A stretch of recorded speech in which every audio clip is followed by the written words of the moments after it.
Madami talagang natutuwa sa'yo. Ako nga, sabi ko, happy feel ko talaga si Quindra. Like, pag sad ako or wala akong ginagawa, nag-scroll lang ako, nanonood ako.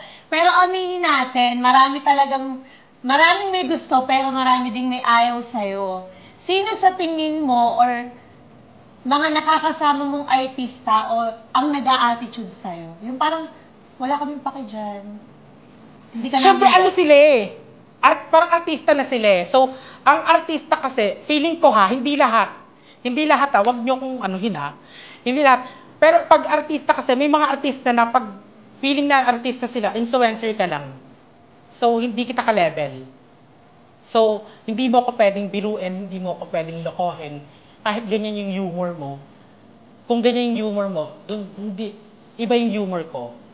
So, hindi mo ako pwedeng ganunin. Yung mga madami. Like sino? Eh! To! Si ano? Sinundot. Charet. Oh my God. Sino ba? Bakit? Well, siguro hindi niya pa ako kilala. Tapos naghaya. Hello. Kasi hindi niya lang ako. Wala na siya. Ay, inarapan mo. Oo. Tapos nung nag-interview ako, mabait siya, sobrang bait niya. Nung nag-interview ako, parang dun lang niya nalaman siguro na. In-introduce kasi ako nung ano eh. Uy, ito si QD, siya yung sa TikTok, yung pinakaganto. Parang binild up ako. So, uy, hello. Bakit di niya na rin ako napansin, syempre, maraming tao. Pero kumukha mo naman siya. May itsura ko, konti. Konti. Sorry. So, alam naman natin na may problema ka. Di ba? Kumbaga may tao ka lang din, may problema ka Yes. din. So, paano mo nagagawang magpatawa ng mga tao? Ang iniisip ko kasi lagi, parang, ayun, kahit ayaw mo naman kasi magpatawa, once na hindi ikaw yung makakaalam sa sarili mo na malungkot ka, ibang tao pa din, like, malungkot ka, ganito, ganyan. Lalo pag nagla-live, malungkot ka kita sa mga mata mo. Hindi nagkaroon ng sariling feelings. Grabe. Yung parang, syempre, totoo naman din yung sinasabi nila. Kasi di ba yung mga content na ginagawang parang genuine naman na makikita nila at mapapanood nila yun eh. Pero minsan talaga, totoo yan. Nalalaman nila, ang galing nila. Pag malungkot ka, te. May tanong ako. Na-in love na ba si QD? Oo. Maraming beses na akong na-in-love at di ba nga? Oo, yung may jowa. Ay! Tut. Hindi! Ano yon? Eto, ikaklaro ko lang Hindi ko rin naman kasi alam na may jowa siya.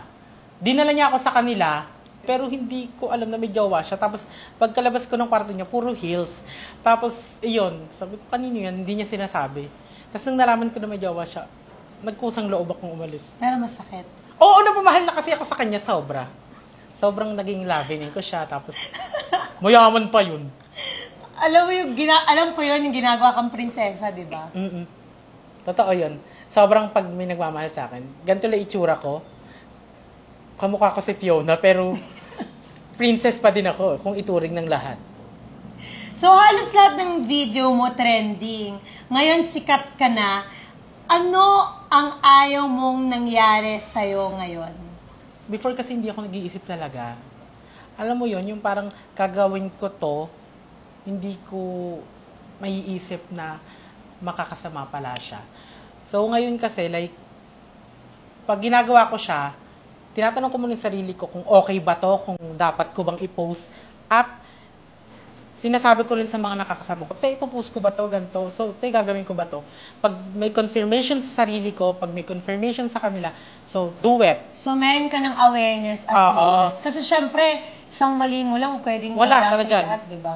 Lalo na sa industry ng influencer, konting mali lang natin, talagang lahat yan tanggal sa'yo. Question, kumikita ka na ba ng million sa mga endorsement mo?